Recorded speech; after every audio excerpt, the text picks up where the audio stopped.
At 9:18 in the morning on October 11th, 1943, Colonel Devlin Rourke was sitting at 28,000 feet above the jungle coast of New Guinea.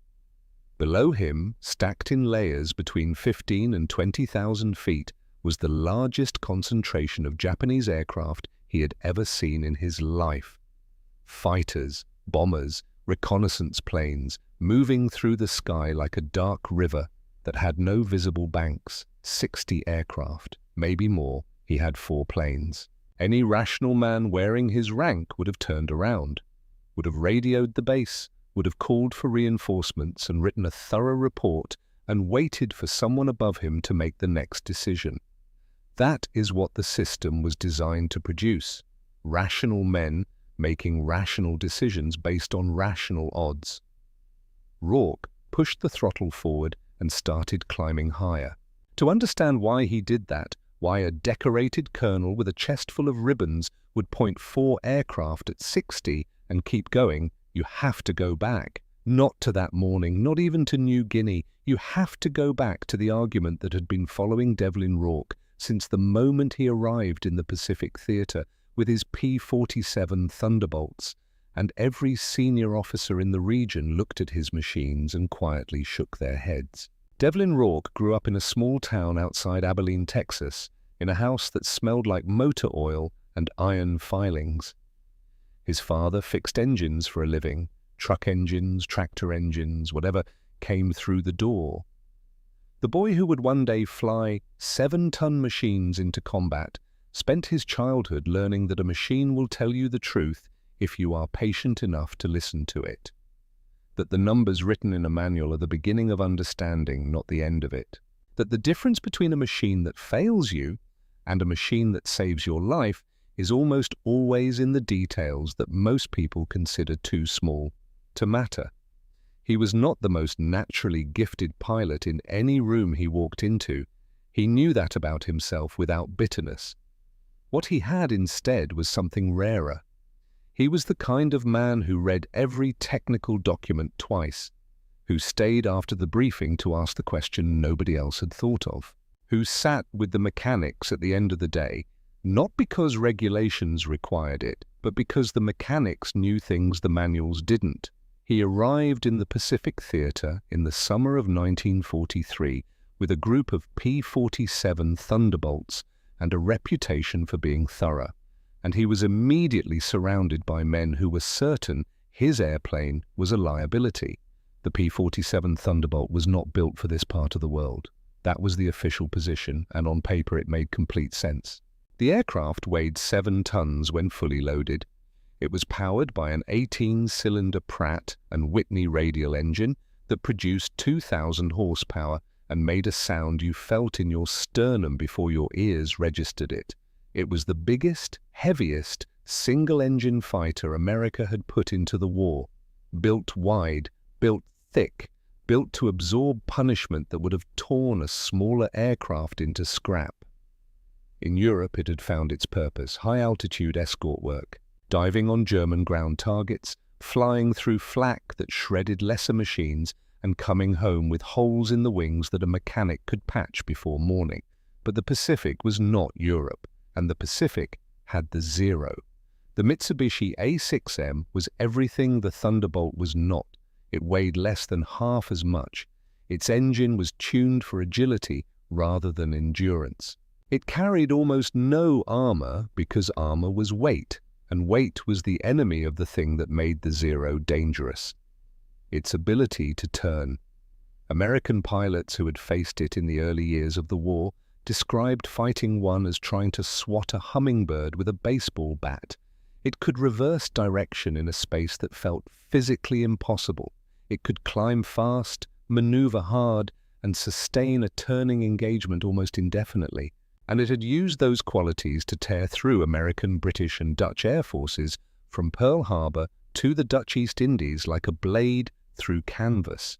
Every pilot in the Pacific had learned the same lesson, usually from someone who had barely survived learning it themselves. The first rule, the rule carved into the walls of every briefing room from Hawaii to Australia: Simple and absolute. Never turn with a zero. If you try to outmaneuver it, you will lose. Every time. Without exception, the P-47 could not outturn a zero on the best day it ever had. Senior officers in the theater looked at Rourke's squadron and saw men flying a machine that violated the only defensive principle that had kept American pilots alive. They were not wrong to be concerned. They were working with every piece of evidence available to them, and every piece of evidence said the same thing. The Thunderbolt was a European machine that had been dropped into the wrong ocean. The mockery was not always loud. Sometimes it was quieter than that, and the quiet kind has a way of staying with a man longer, a dismissive expression in a briefing room. An assignment that kept the Thunderbolts away from anything that mattered. A comment passed between staff officers, just barely loud enough to carry, about how the boys in those fat, round-nosed machines were going to get themselves chewed apart the first time they ran into serious zero opposition. Pilots flying lighter aircraft would glance over at the Thunderbolts on the flight line with a kind of practiced sympathy. The look you give a man who has made a decision you already know is going to cost him. The jug, they called it, because the fuselage was round and thick and shaped. With some generosity of imagination, like a milk jug, it flew like one, some said. It belonged in a different ocean, said others. It was a flying safe, a bus with guns, a machine that had no business being in the same sky as something as precise and lethal as the Zero. Devlin Rourke heard all of it. He did not argue back. He did not get angry in the way that men get angry when their pride is touched. He did something that the men doing the dismissing could not quite read, and therefore found faintly unsettling. He went back to the numbers. The Zero had a weakness. He had seen it in the data before he ever left the continental United States, buried in a dry engineering report that described the aircraft's performance characteristics across different altitude bands. The kind of document that most pilots skimmed or skipped entirely, because the important information was always up front, and everything after page 4 was for engineers. Rourke had read it to the last page. The Zero had no turbo supercharger. In practical terms, this meant that as altitude increased and the air thinned, the Zero's engine began to lose power in a way it could not compensate for. At 15,000 feet, the Zero was the most dangerous single-engine fighter in the Pacific. At 20,000 feet, it was still formidable. But above 22,000, the thin air began to starve the engine. The climb rate dropped. The top speed dropped. The razor precision that made it terrifying at low altitude became something ordinary, something manageable. The P-47, by contrast, had a turbo supercharger that fed compressed air into that 18-cylinder engine regardless of altitude. At 25,000 feet, where the Zero was already struggling, the Thunderbolt was running at the peak of its design. And when you pointed it downward from that altitude, when you gave that machine a straight drop from 28,000 feet, the physics of what happened next were not subtle. A heavy object falling from a great height does not simply go fast. It goes faster than anything that started from a lower position could possibly follow. A Thunderbolt in a full-power dive from altitude could reach speeds that left pursuing Zeros so far behind they might as well have been parked. Rourke had known this before he ever climbed into a cockpit in the Pacific. The critics had the evidence they needed to dismiss the Thunderbolt. He had evidence they had not yet thought to look for. The difference was that his evidence had never been tested in actual combat. Until he could prove it under real conditions, against real aircraft, at real altitude, it was still just a man with an opinion. He began building the proof at WWII. Working with his ground crew through the early weeks of his deployment, Rourke treated the preparation process the way a craftsman approaches a commission that has to last. He was not interested in what the Thunderbolt was designed to do in general. He was interested in what his specific aircraft could do at the specific altitudes and in the specific conditions of the Southwest Pacific. He and his mechanics adjusted the turbo supercharger settings to optimize power output at altitude. They worked the engine at full capacity during test runs, mapping the points where performance exceeded the manual's projections and the points where it fell short. They pushed the aircraft to find its real limits rather than its published ones. Most pilots flew the machines they were given. Rourke flew a machine he had helped build from the inside out. Then he drilled his pilots until the doctrine was not a strategy they were following, but a reflex they had developed. Climb before you engage. Always. You do not start a fight below 20,000 feet if there is any way to avoid it. You identify your target from above. You roll into the dive and you build your speed on the way down. By the time you reach firing range, you are moving at over 400 miles per hour, and the Japanese pilot you are targeting has somewhere between 2 and 3 seconds to react. You fire at close range, you blow through the formation, and then you climb. Immediately, you climb even when every instinct developed flying lighter aircraft is screaming at you to turn back and finish the engagement. You climb because the moment you slow down and start circling, you have left the fight you know how to win and entered the fight the Zero was built for. He called it altitude discipline. He was relentless about it. The first real test came in the weeks before October 11th, when Rourke led his flight against a Japanese patrol and brought down 4 enemy aircraft without losing a single thunderbolt. The tactic worked exactly as the doctrine predicted.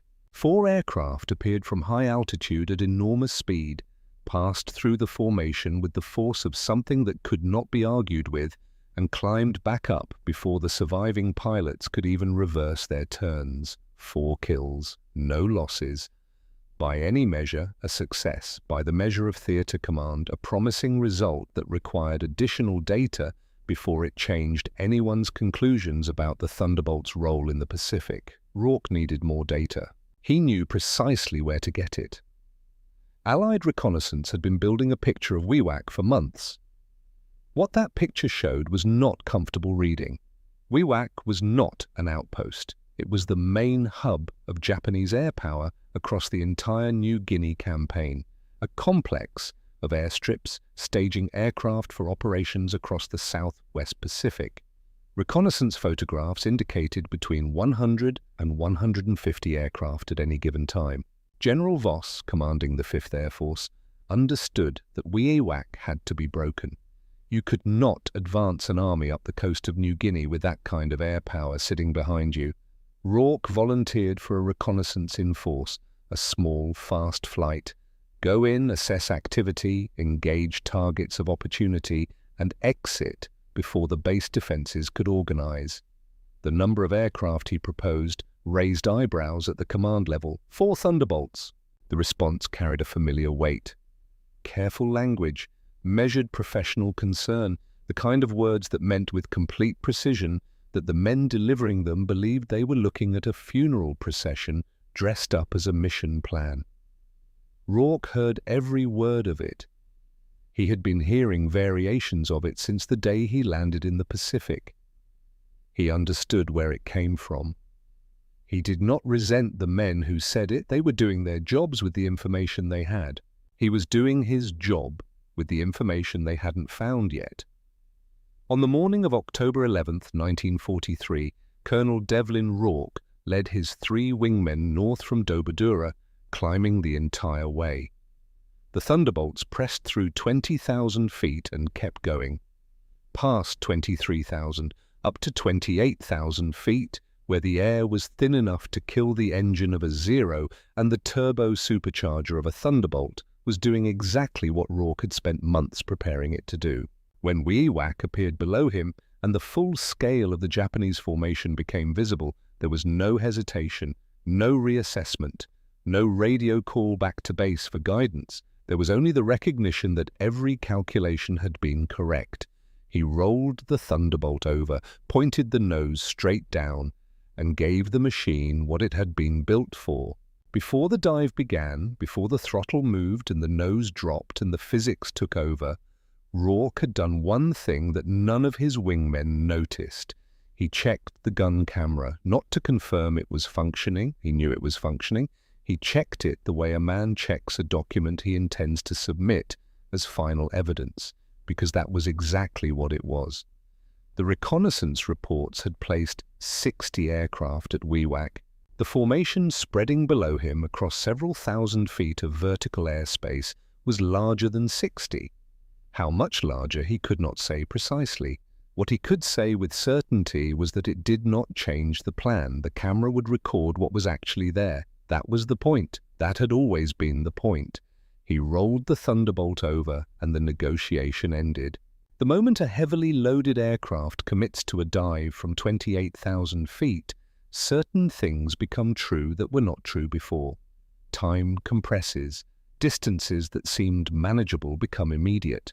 The airspeed indicator moves with a conviction that has no patience for doubt.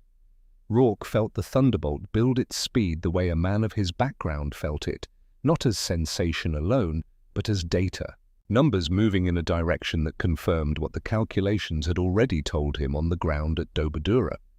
He had his first target acquired before the airspeed passed 350 miles per hour. The Ki-46 reconnaissance aircraft, Allied pilots called it the Diner, was running straight and level at the upper edge of its comfortable altitude range. Long-nosed, twin-engine, built for speed and range rather than combat. Its crew were technicians doing a technical job in an aircraft that gave them no meaningful way to fight back against what was falling toward them from above. They were photographing, they were navigating, they were doing exactly what reconnaissance crews are supposed to do, which is move through the sky with efficiency and return with information. They never looked up.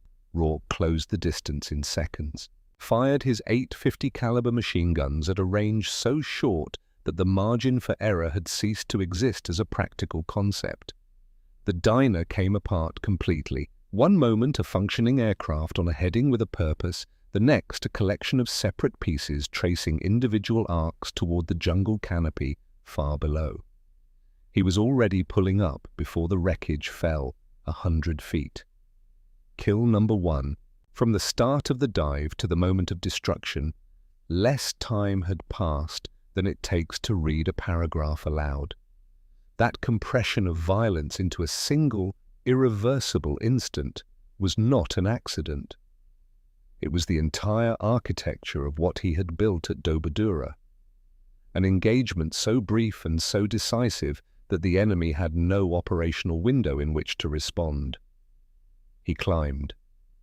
The turbo supercharger held the power output steady as the altitude increased. Below him, the Japanese formation was beginning to process the event. Not panic yet, something more dangerous in its early stages, the cognitive delay of trained men trying to fit an unexpected fact into a framework that had no prepared category for it.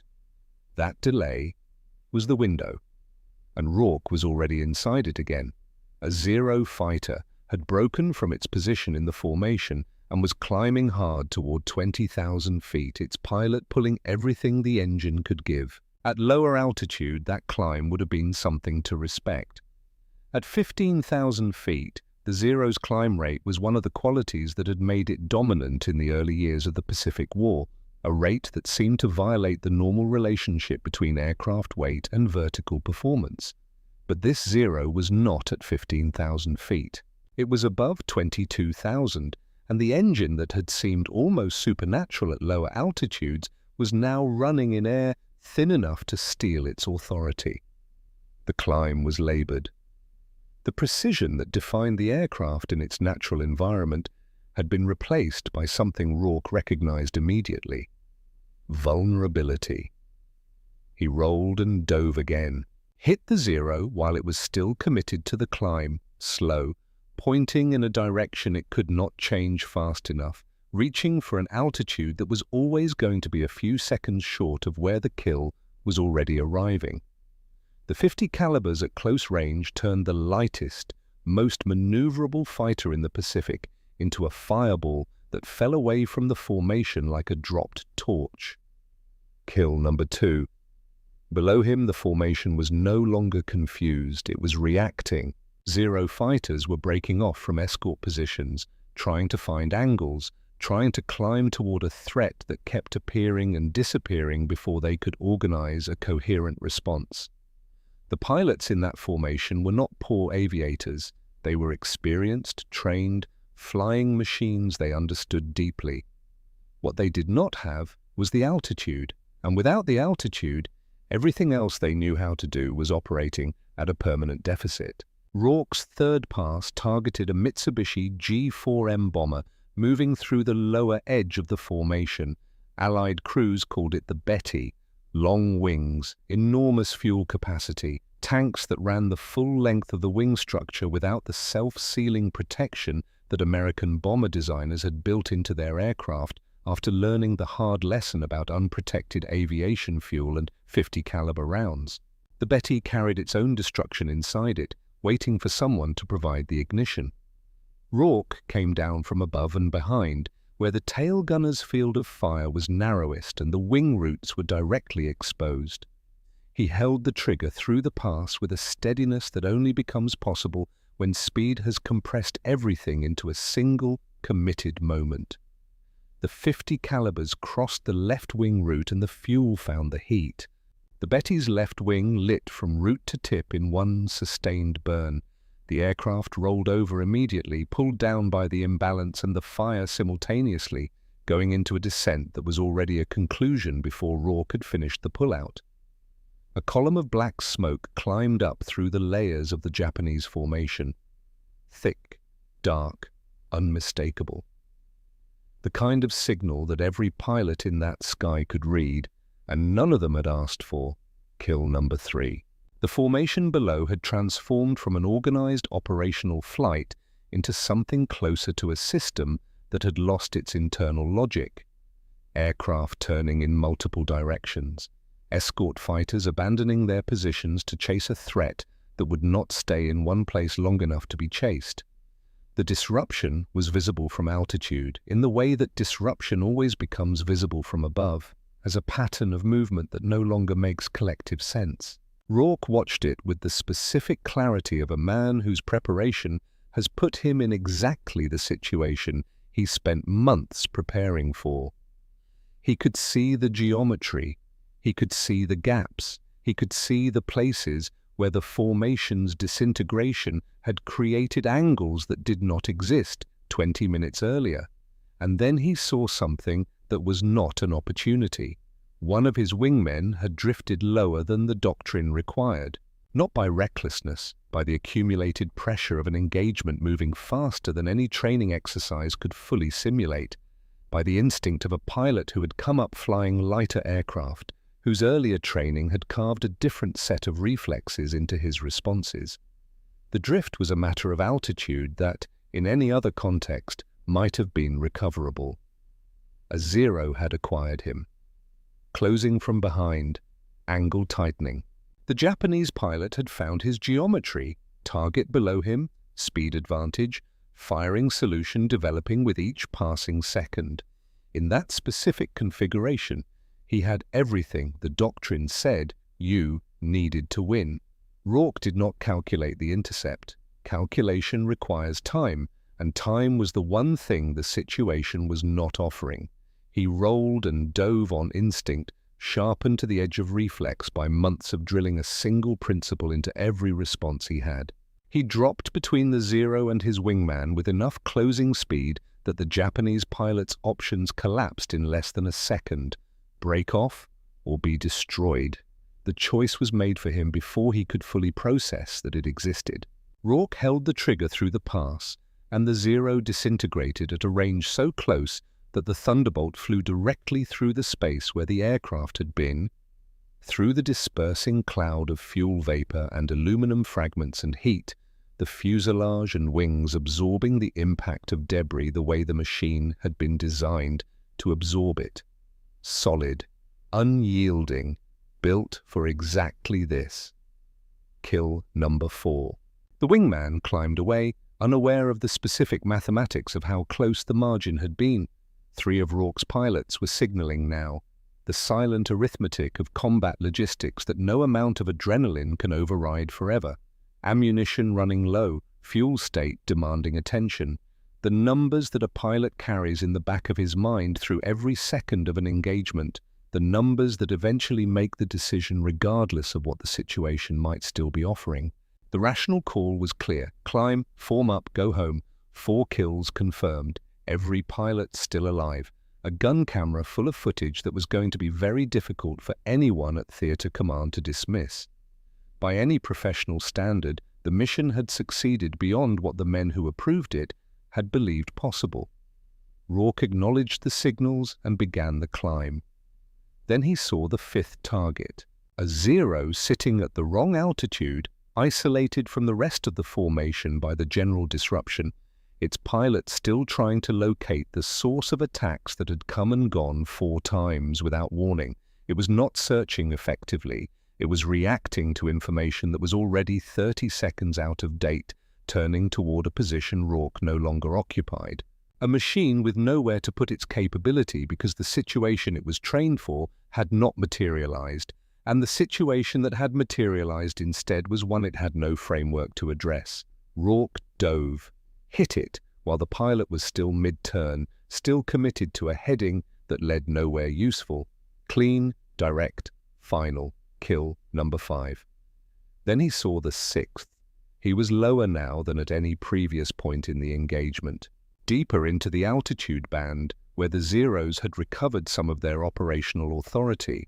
The comfortable margin that altitude and speed had provided through every earlier pass was thinner than it had any right to be, and he knew it with the precise awareness of a man who had built his entire method on maintaining exactly the margin he was now depleting.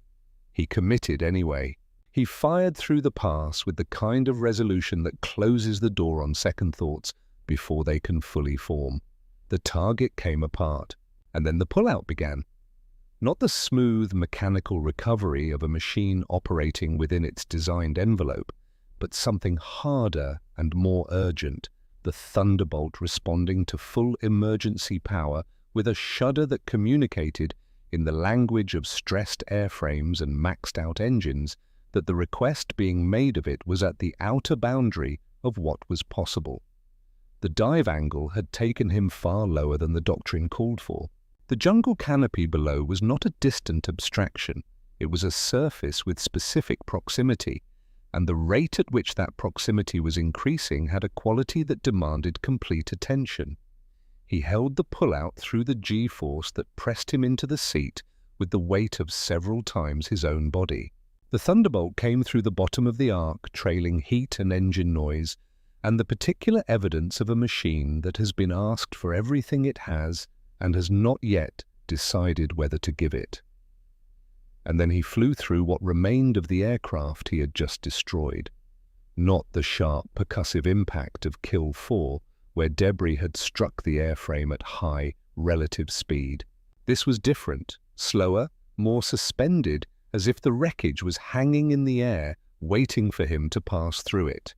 Pieces of the destroyed Zero drifting in the space his dive had created, and the thunderbolt moving through them with a strange, almost deliberate passage that gave him enough time to understand, clearly and without ambiguity, how precisely he had used up the last of the margin he had been carrying since 28,000 feet. Kill number 6. The Zeros that attempted to follow him upward lasted less than a minute before the altitude ended their pursuit. They fell away below, unable to reach the altitude where Rourke was already leveling out, already pointing south, the fuel gauges telling him what he already knew, enough to reach WWII, not enough for anything else. 6 kills, 4 aircraft, every pilot alive, and a gun camera that had recorded every second of it, from the first pass on the diner to the final debris field of kill number 6, in the unambiguous visual language of a machine that had no stake in the outcome and no reason to record anything other than exactly what had happened.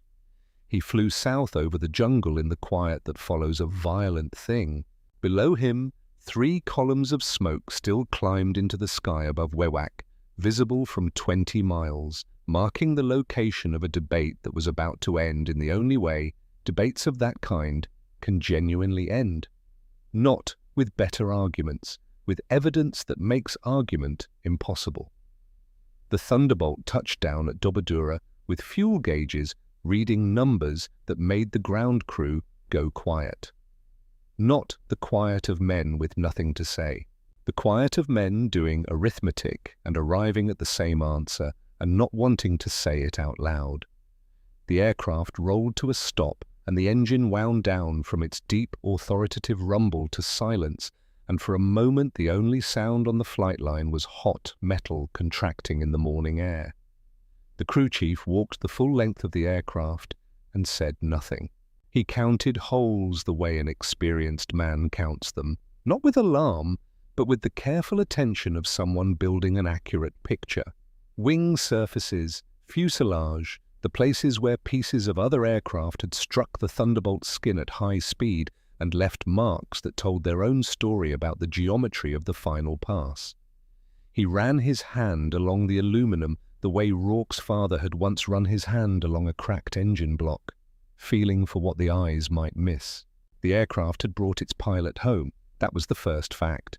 Everything else was maintenance. Rourke climbed down from the cockpit without ceremony. He was 32 years old, and he had just flown 4 aircraft into 60 and come back with every pilot alive, and the way he moved across the flight line toward the intelligence tent carried none of the performance that a lesser man might have allowed himself. No lingering for effect. 4. No visible acknowledgement of what the fuel gauges had been reading on final approach. He walked the way a man walks when he has done the thing he set out to do and the next task is already presenting itself. The debrief began within the hour. The intelligence officers approached Rourke's account with the systematic skepticism their training required. Pilots returned from engagements with honest accounts, containing honest errors. Memory under combat stress was not a recording device. Standard procedure was to work through the sequence methodically, cross-reference against the wingmen's independent reports, and arrive at a number that the evidence could support. They were not prepared for the number Rourke gave them. He walked them through it in sequence. Altitude of initial contact, formation, composition, and layering. The Chi 46 first, heading, altitude, angle of approach, observed result. Then the 0 on the climb. Then the Betty, wing route, the fuel. Then the 4th, the wingman rescue. Then 5, then 6. The officers wrote fast. They asked him to slow down and repeat details. They looked at each other in the way that people look at each other when the data they are recording does not match the data they expected to record, and they need confirmation that they are hearing what they think they are hearing. 6 confirmed kills, 4 aircraft, no losses, over WWII. One of the officers set his pencil down for a moment, looked at his notes, and picked it up again without comment. They sent for the gun camera film before the debrief was officially complete, because the gun camera film was the only instrument in that room with no stake in the outcome. It did not have opinions about which aircraft belonged in which theater.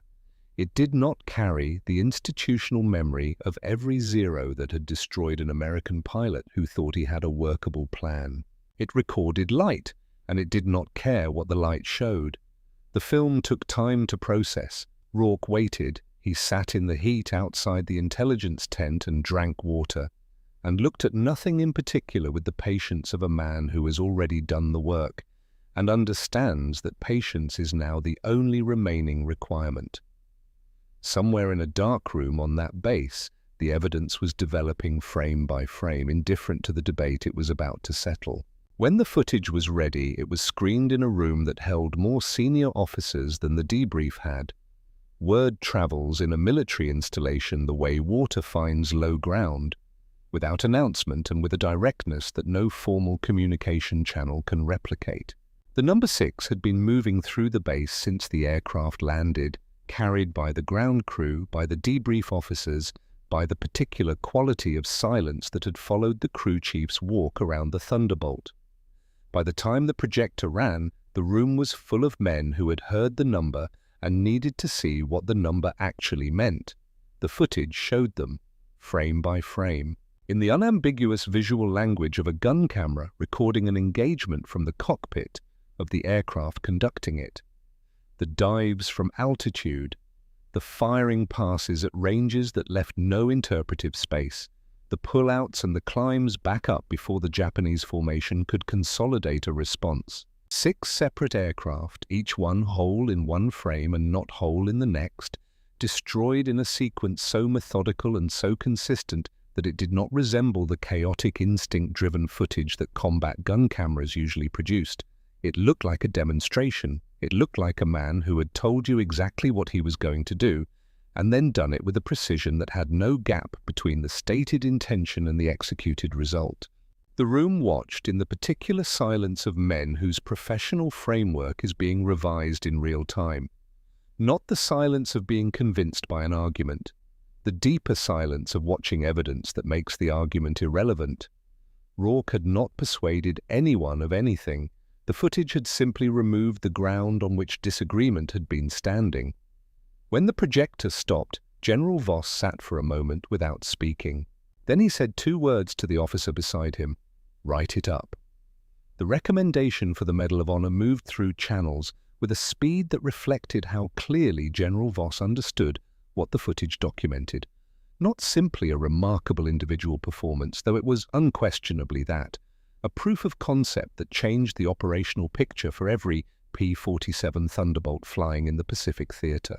A demonstration that the aircraft the theater had written off as a liability was, under the right doctrine in the right hands, something the Japanese air forces in New Guinea had no prepared answer for. General Macready reviewed the recommendation and approved it the same week. The ceremony was held on the flight line at WWII in the open air, in front of the men who had flown and maintained and prepared those aircraft through the weeks and months of dismissal and skepticism. Macready stood before Rourke in the particular way of a senior officer who understands that the moment requires something beyond the procedural. He pinned the Medal of Honor to Rourke's uniform and looked at him for a long moment. The kind of look one man gives another when the words available are insufficient to the occasion, and both men know it. Around them, the pilots and ground crew who had lived through every doubt, every sideways comment, every assignment designed to keep the Thunderbolts away from the serious work, stood without ceremony and without noise. Macready finally spoke. Not a speech. 3 sentences. The last one was simply, "You were right." 3 words that carry a different weight when spoken by the man who had the authority to end the conversation and chose instead to let it run for months. Rourke received them the way he received most things, directly, without performance, with the quiet acknowledgement of a man for whom being right was never the point. The point had always been proving it in a way that could not be walked back. The Medal of Honor was that proof, made permanent, made official, made part of the record that outlasted the debate. Within weeks, the altitude discipline doctrine that Rourke had built from a technical document and a mechanic's understanding of his own aircraft was being integrated into the formal training guidance of the 5th Air Force. The machine that had been called a flying safe and a liability and a European problem deposited in the wrong ocean was now the aircraft that had produced the most dramatic single mission result of the Pacific Air War to that point. The pilots who flew it began to carry themselves differently, not with arrogance, with the specific confidence of men who have been told their equipment cannot do the job and have watched it do the job and have been given a doctrine precise enough to do it again. The institutional skepticism had nowhere left to stand. The footage had seen to that. Rourke kept flying. That fact carries a weight that is easy to underestimate if you frame it only as persistence. It was something more complicated than persistence. He had proven what he came to prove. He had the Medal of Honor. He had the doctrine in the training manuals. He had achieved, in a single morning over WWII, everything that his months of preparation and argument and dismissal had been building toward. He kept flying anyway. By early 1944, he had 22 confirmed aerial kills, which placed him among the leading American aces in any theater of the entire war. The number that lived in every room he entered, never spoken directly, never written on any briefing document, but present with the quiet insistence of a fact that everyone has already calculated, was 26. Eddie Rickenbacker's record from the First World War, the highest confirmed kill total any American pilot had achieved in combat.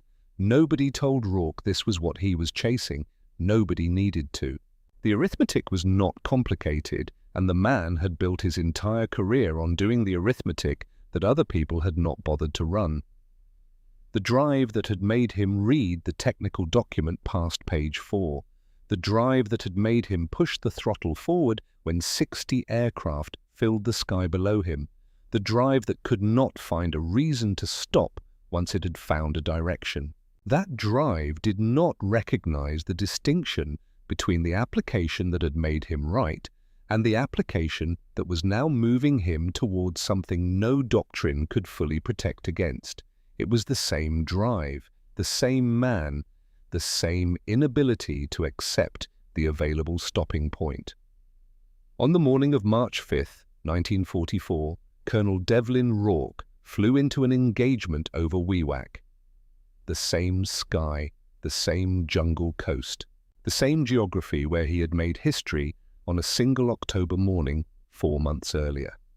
The conditions were not the same. He was at a disadvantageous altitude when the engagement developed, below the threshold that his own doctrine identified as the minimum acceptable starting position. The distribution of enemy aircraft was not in his favor in the specific way that his method had been designed to address. The path back to altitude, the path the doctrine required, the path that had carried him safely through every engagement he had led with the discipline that altitude demanded, that path was not available in the configuration the situation required. He was shot down over the jungle of New Guinea on March 5, 1944. He was 32 years old. The war had another year and a half left to run without him. There is a quality to what that means, that the flat, procedural language of military records cannot fully carry. Devlin Rourke did not die because his doctrine failed. He did not die because the aircraft let him down or because the pilots he faced that morning were better than the ones he had defeated before. He died because the same quality that had made him build the doctrine in the first place, the forward pressure that could not be turned off, the refusal to stop when stopping was the rational choice, had carried him one time into the precise configuration of circumstances that the doctrine itself had been designed to avoid. The man who understood, with more clarity than anyone in the Pacific theater, the exact conditions under which his aircraft was a predator and not prey, encountered the one arrangement of facts where the lesson he had taught everyone else did not reach him in time. What he left behind did not diminish. The tactical framework built from his understanding of the Thunderbolt's actual capabilities, as opposed to the capabilities that institutional assumption had assigned to it, became foundational doctrine for the 5th Air Force through the remainder of the Pacific campaign. Pilots who had never met him flew his method into engagements across New Guinea and the Philippines and the island chains that stretched toward Japan. They climbed to altitude before engaging. They dove from positions of height advantage. They built attack speed on the way down and climbed back up before the enemy could organize a coherent response. They did not turn with zeros. They survived because of it, many of them, in numbers that no gun camera could record because the absence of death does not produce footage. The P-47 Thunderbolt flew more than 700,000 combat sorties across every theater of the war, a machine that had been called a flying bus, a liability, a European problem in the wrong ocean.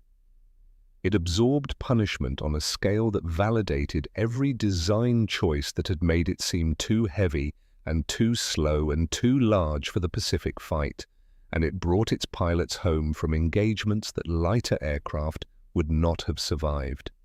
The Thunderbolt sits in museums today. Visitors walk around it and see what it presents to the eye: the massive round nose of the Pratt and Whitney radial, the wide landing gear, the thick fuselage that earned it its nickname, the 8 gun ports in the wings that suggest, without requiring explanation, what the aircraft was built to do. They see a monument to American industrial capacity at the peak of its wartime output. They see brute force given wings. They do not see page 4 of a technical document and the man who kept reading when everyone else had already closed the file. They do not see the weeks at WWII with a crew chief mapping the supercharger's performance curve against altitudes nobody else was flying. They do not see the briefing tent where a doctrine was built by a man who had been told with the full authority of institutional experience that he was wrong. They do not see 4 aircraft pointing north towards 60. They do not see the gun camera running. They do not see the smoke above WWII climbing into the October sky. 3 columns marking the morning the institutional skepticism ran out of ground to stand on. And they do not see a 32-year-old man from Texas who understood one thing with a clarity the system around him could not match: that the truth about what a machine can do lives in the numbers, and the numbers do not care who else has read them. He climbed higher than anyone told him he needed to go. He stayed up there when every voice in the room below said to come down. He proved what he knew with evidence that could not be walked back. And he gave the men who came after him a way to fight that kept them alive long enough to come home. That is what he left in the sky above New Guinea. Not the record, not the medal, not even the 6 columns of smoke above WWII that marked the morning everything changed. The altitude, the discipline to climb to it and hold it and trust it, even when every instinct said otherwise. Devlin Rourke flew into that sky one last time on March the 5th, 1944, and did not come back down. But the altitude he had shown them, that thin, cold, honest air above 25,000 feet where the jug ran strong and the zero gasped, that altitude flew on in every thunderbolt that climbed past 20,000 feet for the rest of the war, in every pilot who held the climb when the instinct said, brake, in every engagement where a heavy machine from the wrong ocean dove out of the thin air at 400 miles per hour and reminded the sky that the truth about what a thing can do is never found in the opinions of men who have not yet run the numbers. It is found up there, where the air is cold and thin and honest, where the jug was always, from the very beginning, exactly where it belonged.